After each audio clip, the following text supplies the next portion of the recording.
Hello student, welcome back to my channel Aakash lecture. Student, जितने बच्चे class 12th में हैं और फिजिक्स का पेपर देने वाले हो तो ये वीडियो को जरूर देखकर जाना, क्योंकि पूरे किताब का मैं मात्र आप लोगों को 25 क्वेश्चन बताने वाला हूं, पूरे किताब का। वैसे किताब में बहुत सारे प्रश्न आपके हैं, लेकिन कोई मतलब नहीं है एग्जाम के दृष्टिकोण से। अगर ये 25 प्रश्न अगर आपको तैयार है फिजिक्स में, तो बहुविकल्पी वाले प्रश्न में आप एक भी प्रश्न छोड़ के नहीं आने वाले हो। इसका पीडीएफ कहां मिलेगा? आपको लिखने की भी जरूरत नहीं है, इसका पीडीएफ मैं फ्री में देता हूं। हर एक वीडियो में जितना भी पढ़ाता हूं सारा पीडीएफ फ्री में मिलता है, ताकि आप लोगों का समय नुकसान ना हो और लिखने की जरूरत ना पड़े। बस यहां से समझिए, वहां से आप डाउनलोड करके उसको निकलवा लीजिए। इसी वीडियो के डिस्क्रिप्शन में जाइए, आपको एक लिंक मिलेगा टेलीग्राम चैनल का, वहां पे ज्वाइन हो जाइए। डेली वीडियो आती है, उनका पीडीएफ वहां पे फ्री में आप लोगों को दे दिया जाता है, ताकि लिखने की जरूरत ना पड़े। 25 प्रश्न अगर आपको तैयार है तो समझ लीजिए कि बहुविकल्पी वाले प्रश्न आपको फिजिक्स में बिल्कुल क्लियर है, कोई रोक नहीं सकता उसको। इसी 25 में से आने वाले हैं, तो एक एक करके हम डिस्कस करेंगे। और वीडियो को लाइक कर देना। इस वीडियो का टारगेट मैंने आप लोगों से बहुत कम रखा है, 1000 लाइक का रखा है, क्योंकि इतने ज्यादा इंपॉर्टेंट क्वेश्चन आप लोगों को कोई यूट्यूब चैनल पर नहीं दे सकता है। जो चीज बताऊंगा, फैक्चुअल चीज बताऊंगा, उसको याद करके जाओगे, वही एग्जाम में आएगा। ज्यादा आप लोगों को टेंशन लेने की जरूरत नहीं, मेरे चैनल से बस आप पढ़ते रहिए, फिर आप आराम से जो भी टारगेट रखे होंगे 95-90% का बिल्कुल पक्का हो जाएगा। बिल्कुल परेशान होने की जरूरत नहीं है। पहला प्रश्न पे फोकस करते हैं। अगर आपको आता है तो कमेंट करके पहले ही आप बता दीजिए हमको। देखिए पहला प्रश्न क्या है कि निर्वात की वैद्युतशीलता का मात्रक है। तो निर्वात की वैद्युतशीलता का मात्रक यहाँ पे 4 ऑप्शन दिया है। पहला क्या है कि न्यूटन प्रति कूलाम, दूसरा है न्यूटन वोल्ट प्रति मीटर स्क्वायर, तीसरा है कूलाम स्क्वायर प्रति न्यूटन मीटर स्क्वायर, चौथा है न्यूटन मीटर प्रति कूलाम स्क्वायर। जब तक मैं पढ़ रहा हूं चारों ऑप्शन, तब तक दिमाग लगा दीजिए कि कौन सा सही है। कमेंट एक प्यारा सा आप दे दीजिए कि ऑप्शन ए सही है या बी सही है या ऑप्शन डी या डी, जो भी सही है चार ऑप्शन में से। जब आप ऑप्शन दोगे तो मुझे मालूम चल जाएगा कि हाँ बच्चे की तैयारी कैसी हो रही है। गलत ही दीजिए, लेकिन आप कमेंट जरूर कीजिए। तो निर्वात की वैद्युतशीलता का मात्रक जो होता है मेरे प्यारों, तो इसका सही जो आंसर होगा वो ऑप्शन नंबर क्या होगा? सी। क्योंकि क्या होता है कि कूलाम स्क्वायर प्रति न्यूटन मीटर स्क्वायर होता है। तो जितने बच्चों ने अगर सी पे क्लिक किया होगा बिल्कुल उनका सही है, और नहीं किए होंगे तो उसको जरूर याद कर लेना, क्योंकि आपके एग्जाम में आएगा। फिर एक नंबर आप लोगों का बिल्कुल छूट जाएगा। तो इसलिए मैं रिक्वेस्ट कर रहा हूं, ज्यादा क्वेश्चन नहीं है, 25 क्वेश्चन है, उसको आप तैयार कर लोगे तो बहुविकल्पी वाला आपका टेंशन खत्म हो जाएगा। चलिए दूसरा, अब पीडीएफ आपको फ्री में मिल ही रहा है। दूसरा प्रश्न देखिए क्या है। वैद्युत क्षेत्र की तीव्रता का मात्रक है। तो वैद्युत क्षेत्र की तीव्रता का मात्रक क्या होता है? ऑप्शन ए मीटर प्रति वोल्ट, ऑप्शन बी जूल प्रति न्यूटन, ऑप्शन सी कूलाम प्रति न्यूटन। दिमाग लगाते रहिए कौन सा सही है। ऑप्शन डी है न्यूटन प्रति कूलाम।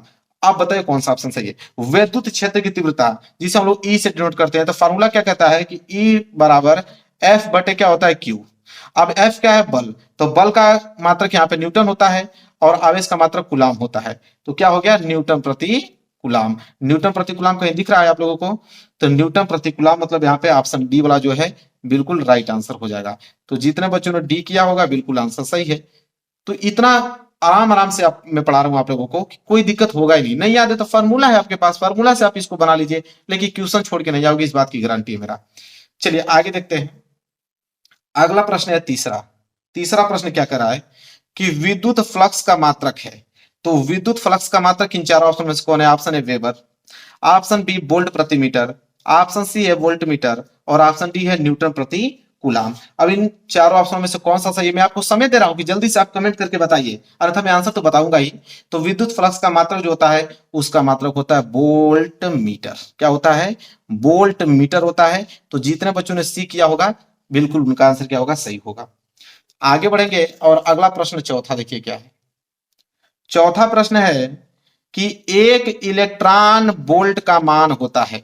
तो एक इलेक्ट्रॉन वोल्ट का मान कितना होता है? ऑप्शन है 2 गुणे 10 पे पावर माइनस 18, ऑप्शन बी 1.5 गुणे 10 पे पावर माइनस 19, ऑप्शन सी 1.6 गुणे 10 पे पावर माइनस 19 और ऑप्शन डी 2.4 गुणे 10 पे पावर माइनस 19। तो एक इलेक्ट्रॉन वोल्ट का जो मान होता है वो कितना होता है? तो कमेंट कीजिए। इसका राइट आंसर हो जाएगा 1.6 गुणे 10 पे पावर माइनस 19। ठीक है क्या? तो जूल होता है, यहाँ पे लिख दीजिएगा जूल। 1.6 गुणे 10 पे पावर माइनस 19 जूल होता है। क्लियर है आप लोगों को? चलिए चौथा प्रश्न जितने बच्चों ने सी दिया होगा उनका एक नंबर यहां से क्या हो जाएगा? पक्का हो जाएगा। अगले प्रश्न की तरफ बढ़ेंगे। प्रश्न नंबर 5वां। देखिए मेरे प्यारों, जो 5वां प्रश्न क्या है? 5वां प्रश्न है कि वैद्युत विभव का मात्रक है। यह आपके एग्जाम में मैं कह रहा हूं ना, 25 प्रश्न अगर आपको तैयार है तो बहुविकल्पीय एक भी प्रश्न छोड़ के नहीं आओगे, इस बात की गारंटी मेरा। तो विद्युत विभव का मात्रक क्या है, प्रश्न नंबर 5 का राइट आंसर क्या होगा, जल्दी से बताइए। ऑप्शन ए जूल प्रति coulomb, option B joule coulomb, option C coulomb joule, और ऑप्शन डी न्यूटन प्रति कूलाम। कौन सा ऑप्शन सही है, जल्दी से आप बताइए। आपको भी मालूम है कि विद्युत विभव मतलब वी, तो वी बराबर क्या होता है, डब्ल्यू बटे के क्यू। डब्ल्यू क्या है, कार्य, क्यू क्या है, आवेश। कार्य का मात्रक क्या होता है, आपको मालूम है कि कार्य का मात्रक तो जूल होता है, और आवेश की अगर हम बात करें तो आवेश का मात्रक कूलाम होता है। तो यहाँ पे आपको जूल प्रति कूलाम कहीं दिख रहा है, जरूर से दिखा, कहीं दिखा जूल प्रति कूलाम, पहला वाला ऑप्शन ही तो दिख रहा है, तो पहला वाला ऑप्शन ही क्या हो जाएगा, बिल्कुल राइट आंसर हो जाएगा, जूल प्रति कूलाम। तो नहीं भी आ रहा है तो मेरे पास फार्मूलेज हैं, फार्मूलेज में बनाना सिखा रहा हूं आप लोगों को, ताकि एक नंबर आप लोगों का छूटे नहीं एग्जाम में। आगे देख लीजिए प्रश्न नंबर 6 क्या है, संधारित्र में प्रयोग किया जाने वाला पैरावैद्युत पदार्थ है। तो संधारित्र में प्रयोग किया जाने वाला पैरावैद्युत पदार्थ इन चारों ऑप्शन में से कौन है, मोम है कि कागज है कि अब्रक है कि ये सभी, बताइए जल्दी से।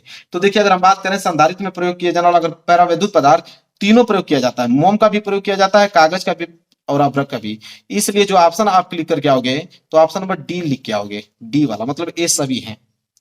आगे बढ़ते हैं, अगला प्रश्न देखेंगे, सातवां प्रश्न क्या है कि विशिष्ट प्रतिरोध का मात्रक है। तो विशिष्ट प्रतिरोध का मात्रक, option A ohm metre, option B ohm metre square है, यहाँ पे sorry metre square, ohm metre, option B ohm metre square, option C ohm प्रति मीटर स्क्वायर, और ऑप्शन डी एम्पियर। तो जल्दी से बताइए क्या होगा राइट आंसर। विशिष्ट प्रतिरोध का मात्रक होगा ऑप्शन ए ओम मीटर होगा, पहला वाला ऑप्शन जो है बिल्कुल राइट आंसर हो जाएगा। फटाफट आगे बढ़ते हैं, एक भी प्रश्न मिस मत करना, आपसे रिक्वेस्ट कर रहा हूं, एक भी प्रश्न। इसके बाद एग्जाम में देखिए कितना बेहतर अंक आने वाला है आप लोगों का। प्रश्न नंबर 8वां देखिए क्या है कि एक तार की लंबाई खींचकर 2 गुनी कर दी जाए तो नया प्रतिरोध होगा। Option A R, option B R बटे 2, ऑप्शन सी 4R, और ऑप्शन डी इनमें से कोई नहीं।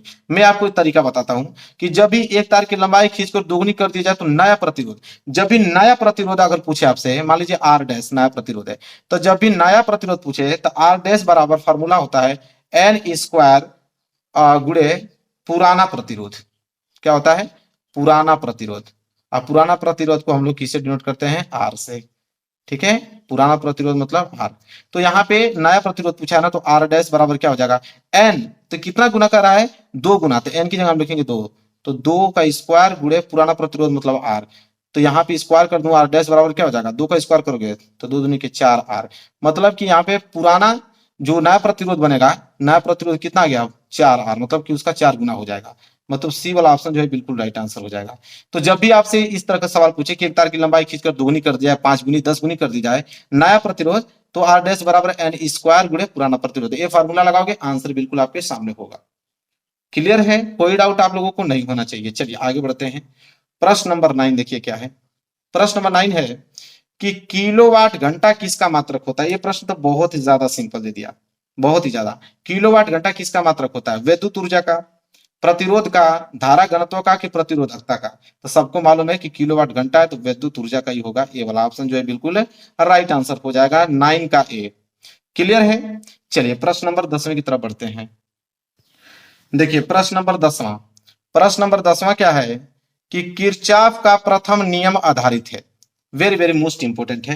पूछा है किरचॉफ का प्रथम नियम, ऑप्शन ए ऊर्जा संरक्षण, ऑप्शन बी आवेश संरक्षण, ऑप्शन सी द्रव्यमान संरक्षण, और ऑप्शन डी इनमें से कोई नहीं। अब दिमाग लगाइए, किरचॉफ का प्रथम नियम, ठीक है, तो यहाँ पे किरचॉफ का 2 नियम दिए थे।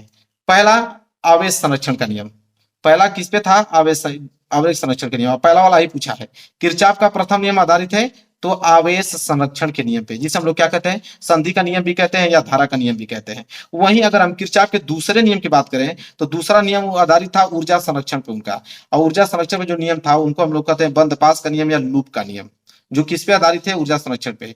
लेकिन यहाँ पे किरचॉफ का प्रथम नियम पूछा है ना, तो प्रथम नियम आवेश संरक्षण पे आधारित है, बी वाला ऑप्शन जो है बिल्कुल राइट आंसर हो जाएगा। और वहीं अगर यहाँ पे द्वितीय नियम पूछा, दूसरा नियम, तो ऊर्जा संरक्षण हो जाता है। तो मैं सब कुछ डिटेल में बताता चल रहा हूँ कि अगर एग्जाम में कोई घुमा भी दे प्रश्न है तो आप बिल्कुल घबराइए मत, उसका आपके पास पूरा का पूरा सोल्यूशन रहेगा। आगे देखिए प्रश्न नंबर 11 क्या है। प्रश्न नंबर 11 है चुंबकीय क्षेत्र का मात्रक है। तो चुंबकीय क्षेत्र का मात्रक, ऑप्शन ए वेबर प्रति मीटर, ऑप्शन बी वेबर प्रति metre square, option C weber और ऑप्शन डी वेबर मीटर। तो चुंबकीय क्षेत्र की मात्रक यहाँ पूछा है तो हो जाएगा आप लोगों का वेबर प्रति मीटर स्क्वायर। बी वाला ऑप्शन जो है बिल्कुल राइट आंसर होगा। जितने बच्चे ने बी किया है 1 नंबर यहाँ से उन लोगों का बिल्कुल फिक्स है इस क्वेश्चन से। आगे बढ़ेंगे प्रश्न नंबर 12। प्रश्न नंबर 12 क्या है कि चुंबकीय क्षेत्र जिसे बी से डिनोट करते हैं, समांतर चाल वी से गतिशील आवेश क्यू पर चुंबकीय क्षेत्र के कारण लगने वाला बल होगा। ट्रिक बताता हूं, इसका समझ लो। जब भी आप लोगों का इस तरह क्वेश्चन दे दे और पूछे समांतर चाल से गतिशील आवेश पर, समांतर चाल से गतिशील आवेश पर अगर चुंबकीय क्षेत्र के कारण लगने वाला बल अगर आपसे पूछे और यहाँ पे लिखा है समांतर चाल, चाल कैसी होनी चाहिए समांतर, तो समझ लीजिए कि उस पर जो लगने वाला बल होगा चुंबकीय क्षेत्र पे वो हमेशा शून्य होगा। इस बात को एकदम दिमाग में फिट कर लीजिए, क्या होगा, हमेशा शून्य। डी वाला ऑप्शन जो है बिल्कुल राइट आंसर हो जाएगा। आगे अगर हम बात करें प्रश्न नंबर 13, तो प्रश्न नंबर 13 है कि किसी एक समान चुंबकीय क्षेत्र में एक इलेक्ट्रॉन क्षेत्र के लंबवत प्रवेश करता है तो इलेक्ट्रॉन का पथ कैसा होगा। वेरी वेरी मोस्ट इंपोर्टेंट, कि किसी एक समान चुंबकीय क्षेत्र में एक इलेक्ट्रॉन क्षेत्र के कहां पे लंबवत प्रवेश करता है तो इलेक्ट्रॉन का पथ मतलब इलेक्ट्रॉन का रास्ता कैसा होगा। परवलयाकार होगा कि दीर्घवृत्ताकार होगा कि सरल रेखीय होगा कि वृत्ताकार होगा। तो उसका जो रास्ता होगा वो वृत्ताकार होगा। डी वाला ऑप्शन जो है बिल्कुल राइट आंसर हो जाएगा क्वेश्चन नंबर 13 का। समझ में आ रहा आप लोगों को। चलिए आगे बढ़ते हैं। प्रश्न नंबर 14 देखिए क्या है। प्रश्न नंबर 14 है कि चुंबकीय फ्लक्स घनत्व का मात्रक है। तो चुंबकीय फ्लक्स घनत्व का मात्रक इन चार ऑप्शन में से कौन है।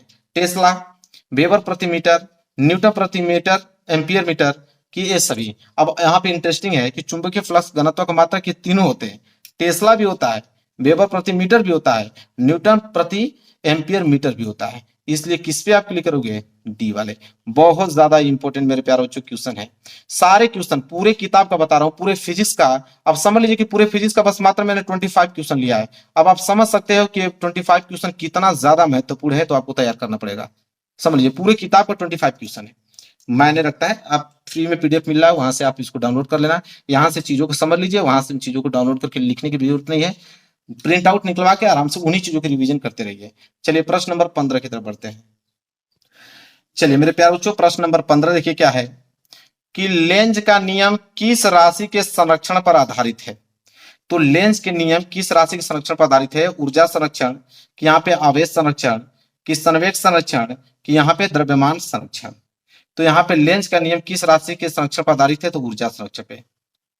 ठीक है, ए वाला जो है बिल्कुल राइट आंसर हो जाएगा। किस नियम पे आधारित है, तो यहाँ पे ऊर्जा संरक्षण के नियम पे आधारित है। आगे बढ़ेंगे प्रश्न नंबर 16। अन्योन्य प्रेरण का एसआई मात्रक है। ठीक है, तो अन्योन्य प्रेरण का एसआई मात्रक ओम होता है कि टेस्ला होता है कि हेनरी कि वेबर। तो अन्योन्य प्रेरण के एसआई मात्रक हेनरी होता है। सी वाला ऑप्शन मेरे प्यारे बच्चों बहुत ज्यादा इंपॉर्टेंट ये प्रश्न है। सभी इंपॉर्टेंट है, क्या ही इंपॉर्टेंट किस पे लिखूं, क्योंकि 25 प्रश्न जो है वो सब पे आप इंपॉर्टेंट ही लिख लेना, क्योंकि उससे बाहर आपके एग्जाम में नहीं आएगा। पूरे किताब को 25 क्वेश्चन ही बता रहा हूँ। आगे देखिए 17वां, तो समझिए कि इस पे आप लोगों को ज्यादा फोकस करना है। 17वां प्रश्न क्या है कि 1/करणी में म्यू नॉट एप्सिलॉन नॉट का मात्रक है। अब यहाँ पे ऑप्शन है न्यूटन प्रति कूलम, ऑप्शन बी है वेबर प्रति metre square, option C faraday और ऑप्शन डी जो है वो मीटर प्रति सेकेंड है। अब मैं आपको एक ट्रिक बताता हूं कि 1/करणी में म्यू नॉट एप्सिलॉन नॉट ये जो होता है 1/करणी में, मैं ट्रिक बताता हूं, म्यू नॉट एप्सिलॉन नॉट जो बराबर होता है वो सी के बराबर होता है। अब सी क्या है, प्रकाश की चाल। किसके बराबर होता है, सी के। अब प्रकाश की चाल आपको मालूम है कि किसमें नापते हैं, तो प्रकाश की चाल नापते हैं मीटर प्रति सेकंड में। तो आराम से आप कह दोगे कि डी वाला ऑप्शन जो है बिल्कुल राइट आंसर हो जाएगा। तो ये ट्रिक है, कितना सिंपल है, प्रकाश की चाल मीटर प्रति सेकंड में ही नापोगे। चलिए डी वाला ऑप्शन हो गया। अगला देखिए प्रश्न नंबर 18। सबसे अधिक आवृत्ति की विद्युत चुंबकीय तरंगे हैं। तो सबसे अधिक आवृत्ति, यहाँ पे किसकी बात किया है, आवृत्ति की बात की, तरंग दैर्घ्य नहीं, आवृत्ति की बात किया है। सबसे अधिक आवृत्ति की विद्युत चुंबकीय तरंगे हैं। ठीक है, परावैगनी तरंगे, गामा तरंगे, कि दृश्य तरंगे, कि रेडियो तरंगे। तो मैं बता दूं गामा तरंगे। गामा तरंगे मेरे प्यारे बच्चों, बी वाला ऑप्शन जो है वो बिल्कुल राइट आंसर हो जाएगा। लिख लो, बहुत ज्यादा इंपॉर्टेंट ये प्रश्न है। प्रश्न छूटना नहीं चाहिए, पूरा 2500 को 2500 प्रश्न आपको याद होना चाहिए। अब ये देखिए उसी लॉजिक पे है 19वां प्रश्न है कि म्यू नॉट एप्सिलॉन नॉट पे पावर यहाँ पे दे दिया है -1/2 का मान। अब इसका मान पूछा है, घबराने की कोई जरूरत नहीं। मैंने कहा कि ये किसके बराबर होता है, सी के प्रकाश की चाल। तो प्रकाश की चाल कितनी होती है मेरे प्यारे बच्चों? 3 × 10⁻7 मीटर प्रति सेकेंड, कि 3 × 10⁻8 मीटर प्रति सेकेंड, कि 3 × 10⁻9 मीटर प्रति सेकेंड, कि ऑप्शन डी 3 × 10⁻10 मीटर प्रति सेकेंड। अब बताइए, तो प्रकाश की चाल तो आपको मेरे प्यारे बच्चों मालूम है कितनी होती है? 3 × 10⁻8 मीटर प्रति सेकेंड। और यहाँ पे बी वाला ऑप्शन जो है बिल्कुल राइट आंसर हो जाएगा। तो बस बात यही है, ये प्रकाश की चाल के बराबर होता है। प्रकाश की चाल 3 × 10⁻8 मीटर प्रति सेकेंड होता है। तो सब कुछ लॉजिकल है मेरे प्यारे, रटवा नहीं रहा हूँ, लॉजिक से इन प्रश्नों को याद भी करा रहा हूँ, क्योंकि मैं जानता हूँ कि इस 25 से बाहर नहीं आने वाले एग्जाम में। तो इसलिए इतना बेहतरीन तरीके से मैं आपको पढ़ा रहा हूँ कि यही 25 प्रश्न आपके दिमाग में फिट हो जाए, कि आप जब एग्जाम देने जाओ तो इन्हीं में से आए और सारे सारे क्वेश्चन सही करके आओ। समझ में आ गया आप लोगों को 19 प्रश्न? चलिए 20वां प्रश्न देखते हैं। देखिए मेरे प्यारों, जो 20वां प्रश्न क्या है? 20वां प्रश्न है कि किस विकिरण की तरंग दैर्घ्य न्यूनतम होती है? तो किस विकिरण की तरंग दैर्घ्य जो है वो न्यूनतम पूछा है। यक्स किरणें की बीटा किरणें की गामा किरणें की नॉट। तो किस विकिरण की यहाँ पे अब तरंग दैर्घ्य, आवृत्ति नहीं, यहाँ पे तरंग दैर्घ्य पूछा है कि तरंग दैर्घ्य न्यूनतम होती है। न्यूनतम मतलब सबसे कम होती है। तो यहाँ पे गामा किरणें की, किनकी? गामा किरणें की। सी वाला ऑप्शन जो है बिल्कुल राइट आंसर हो जाएगा। आगे बढ़ेंगे, प्रश्न नंबर 21 देखिए क्या है कि कोई प्रकाश वायु में प्रवेश करता है, मतलब वायु से किस में प्रवेश करता है? जल में। तो कोई प्रकाश वायु से अगर जल में प्रवेश करता है तो क्या अपरिवर्तित रहता है? अपरिवर्तित मतलब कि क्या नहीं बदलेगा? वेग नहीं बदलेगा, कि आयाम नहीं बदलेगा, कि तरंग दैर्घ्य नहीं बदलेगा, कि आवृत्ति? मेरे प्यारे बच्चों, भले प्रकाश वायु से आपको जल में चले जाए, सब कुछ बदल सकता है, आवृत्ति जो है वो बदलती नहीं है। इसलिए डी वाला ऑप्शन जो है बिल्कुल राइट आंसर हो जाएगा। ठीक है, आवृत्ति जो है वो बदलता नहीं, वो फिक्स रहता है। आगे देखते हैं 22वां प्रश्न क्या है कि फोटान की ऊर्जा का सूत्र है। तो ये प्रश्न तो बहुत ज्यादा सिंपल है, फोटान का सूत्र आपको मालूम है। ठीक है, तो फोटान की ऊर्जा का सूत्र पूछा है यहाँ पे। तो इसका राइट आंसर क्या हो जाएगा मेरे प्यारे बच्चों?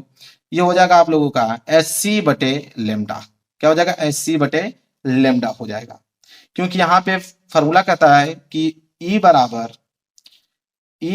H न्यू, ये होता है E बराबर H न्यू। अब हम करेंगे क्या कि E बराबर H न्यू को हम लोग लिख देंगे C/λ। तो हो जाएगा E बराबर Hc/λ। हर चीज का सोल्यूशन है मेरे प्यारे बच्चों। मैं रटवा नहीं रहा हूं, आप लोगों को कंसेप्ट सिखा रहा हूं, और उन्हीं कंसेप्टों से सारे प्रश्नों को करके चले जाओगे। क्लियर है? चलिए बात करते हैं अगले प्रश्न की तरफ। अगला प्रश्न है आप लोगों का 23वां प्रश्न। 23वां है कि एक एएमयू की तुल्य ऊर्जा है। एएमयू मतलब होता है एटॉमिक मास यूनिट, जिसे परमाणुविक द्रव्यमान कहते हैं। ठीक है, तो एक एएमयू तुल्य ऊर्जा पूछा है किसके बराबर होता है? यहाँ पे दिया 190 MeV। MeV मतलब होता है कि मेगा इलेक्ट्रॉन वोल्ट। ठीक है, तो 190 MeV की 139 MeV की 913 MeV की 931 MeV। बताइए एक MeU की तुल्य ऊर्जा होती है मेरे प्यारे बच्चों। तो ऑप्शन डी 931 MeV मतलब मेगा इलेक्ट्रॉन वोल्ट होता है। डी वाला ऑप्शन जो है बिल्कुल राइट आंसर हो जाएगा। बिल्कुल आराम से पढ़िए, 25 प्रश्न तैयार है, तो ऑब्जेक्टिव क्वेश्चन में कोई भी समस्या आप लोगों को होने वाली नहीं है। आगे बढ़ते हैं प्रश्न नंबर 24 की तरफ। चलिए देखिए यहाँ पे ध्यान से, 24 क्या कह रहा है कि पीएन संधि डायोड की अवक्षय परत में होते हैं। तो कह रहा है यहाँ पे पीएन संधि डायोड की अवक्षय परत में होती है। क्या होती है? कि केवल कोटर, कि केवल इलेक्ट्रॉन, कि इलेक्ट्रॉन व कोटर, कि एन इलेक्ट्रॉन, एन नहीं है, यह न है, एन नहीं, न इलेक्ट्रॉन न कोटर। तो पीएन संधि डायोड के अवक्षय परत में होती जो है वो जाएगा ऑप्शन डी, न तो इलेक्ट्रॉन और न तो कोटर होता है। बहुत ज्यादा इंपॉर्टेंट है, ध्यान देकर इस प्रश्न को पढ़ के याद करके जाइएगा। न इलेक्ट्रॉन न कोटर होता है। क्लियर है? लास्ट प्रश्न है 25वां। ये 25वां प्रश्न बहुत ज्यादा इंपॉर्टेंट है, थोड़ा ध्यान से समझने का प्रयास कीजिएगा इस प्रश्न को। कि पी टाइप का अर्धचालक बनाने के लिए शुद्ध सिलिकॉन या जर्मेनियम में मिलाया जाने वाला पदार्थ है क्या? फास्फोरस है, कि एस्टीमनी है, कि एल्युमिनियम है, कि नाइट्रोजन है? अब यहां से ध्यान समझिए, पी टाइप का अर्धचालक बनाना है। तो पी टाइप की जब अर्धचालक बनाते हैं मेरे प्यारे बच्चों, तो वहां पे 3 संयोजकता वाले तत्वों को मिलाते हैं, कि जिनकी संयोजकता 3 होती है, उस वाले तत्वों को मिलाकर पी टाइप वाले यहाँ पे अर्धचालक बनाते हैं हम लोग। ठीक है, अगर वही एन टाइप का बनाना हो तो एन टाइप में होता है 5 संयोजकता वाला तत्व मिलाएंगे। तो यहाँ पे पी टाइप पूछा है, तो पी टाइप के अंदर आ जाएगा आप लोगों का एल्युमिनियम। क्या जाएगा मेरे प्यारे बच्चों? एल्युमिनियम। क्योंकि एल्युमिनियम का क्या होता है मेरे प्यारे बच्चों? Atomic mass 13। इसको हम लोग लिख सकते हैं क्या? 283। ठीक है, वाई कोष में कितने इलेक्ट्रॉन है यहाँ पे? 3। तो 3 इसकी संयुक्ता हो जाएगी। तो 3 संयुक्ता का मतलब कि पी टाइप बना रहा है, मतलब एल्युमिनियम। वहीं अगर यहाँ पे एन टाइप पूछता तो हम फास्फोरस को ले लेते हैं, क्योंकि फास्फोरस में क्या होता है कि 5 यहाँ पे संयुक्ता चाहिए। तो अगर एन टाइप पूछता तो फास्फोरस, लेकिन पी टाइप पूछा है तो एल्युमिनियम, क्योंकि संयुक्ता 3 है। क्लियर है? कोई डाउट आप लोगों को नहीं? तो मेरे प्यारे बच्चों, अगर इतना प्रश्न अगर आपको तैयार है, 25 प्रश्न है, तो फिजिक्स के बहुविकल्पी में कोई भी परेशानी नहीं है। आंख बंद करके पेपर आप करके चले आओगे। तो वीडियो को लाइक करता, पीडीएफ भी बताता हूँ। पीडीएफ कहाँ मिलने वाला है? इसी वीडियो के डिस्क्रिप्शन में लिंक मिलेगा आप लोगों को टेलीग्राम चैनल का, वहां ज्वाइन हो जाइए। आप लोगों को फ्री में पीडीएफ मिल जाएगा। रिक्वेस्ट है कि ये 25 प्रश्न आपको आज ही याद हो जाना चाहिए। अभी याद हो गया होगा, इतना बढ़िया से मैं डिटेल में बताया हूँ। तो चलिए मिलेंगे नेक्स्ट वीडियो में, तब तक के लिए धन्यवाद। वीडियो को लाइक जरूर कर देना, और सब्सक्राइब नहीं किया तो चैनल को पहले सब्सक्राइब करके बेल आइकन बना प्रेस कर लो, क्योंकि बेल आइकन प्रेस करोगे सबसे पहले नोटिफिकेशन आपके पास जाएगी।